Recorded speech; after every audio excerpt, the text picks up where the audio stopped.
नमस्ते।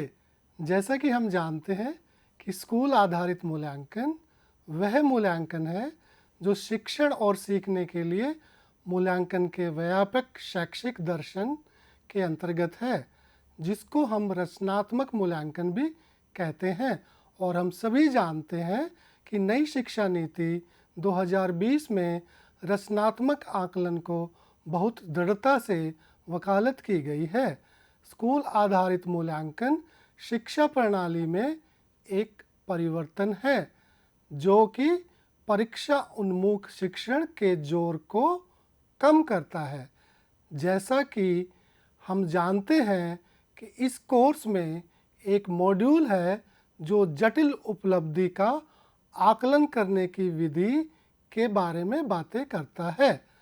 जटिल उपलब्धि में उच्च मानसिक प्रक्रियाओं जैसे समझ, सोच, कौशल और विभिन्न समस्या समाधान क्षमताओं के आधार पर सीखने के प्रतिफल शामिल होते हैं।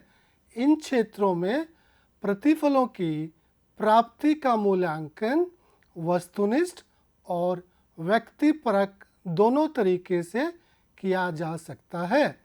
जटिल उपलब्धि के कुछ पहलू होते हैं जिन्हें वस्तुनिष्ठ माध्यमों से नहीं मापा जा सकता, जैसे विचारों को व्यवस्थित करने, एकीकृत करने और व्यक्त करने की क्षमता, मौखिक संचार के रूप में प्रदर्शन, मॉडल का निर्माण आदि।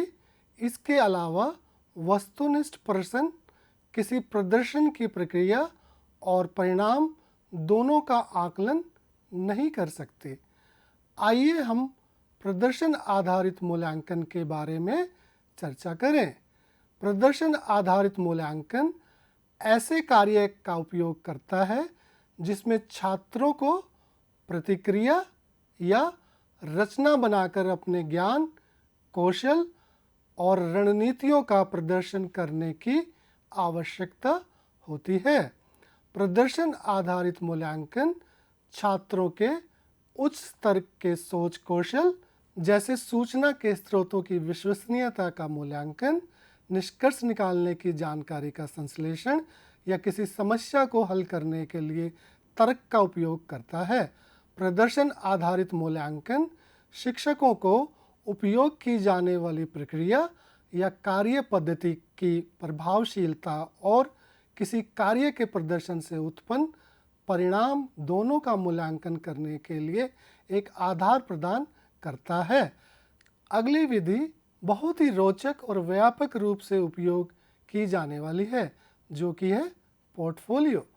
पोर्टफोलियो छात्र कार्य का एक उद्देश्यपूर्ण व्यवस्थित संग्रह है जो एक या अधिक क्षेत्रों में छात्रों के प्रयासों, प्रगति और उपलब्धि का प्रदर्शन करता है। पोर्टफोलियो के संग्रह में छात्रों की भागीदारी, चयन के मानदंड, छात्र के आत्म प्रतिबिंब की योग्यता के मानदंड में होना जरूरी है। पोर्टफोलियो ट्रांसवर्सल कौशल जैसे कि रचनात्मकता के आकलन का बहुत प्रभावशाली तरीका है। प्रयोगशाला एक अनूठा सीखने का माहौल है जो सीखने को सक्षम और समेकित करता है। प्रयोगशाला कार्य का मूल्यांकन निम्नलिखित मापदंडों पर किया जाना चाहिए। मापदंड है तकनीकी की समझ, व्यवहारिक क्षमता, आंकड़ों की विश्वसनीयता, आंकड़ों की व्याख्या, समय प्रबंधन, रिकॉर्ड, योजना, स्वतंत्रता, संचार, विचार विमर्श, विश्वसनीयता और प्रतिबद्धता। जहाँ तक माध्यमिक शिक्षा का संबंध है, सबसे महत्वपूर्ण क्षेत्रों में से एक है व्यावसायिक शिक्षा का आकलन, ताकि व्यावसायिक शिक्षा जनसांख्यिकीय लाभांश यानी कि डेमोग्राफिक डिविडेंड के फल का आनंद लेने के लिए बदलते राष्ट्रीय संदर्भ में प्रभावी ढंग से अपनी भूमिका निभा सके।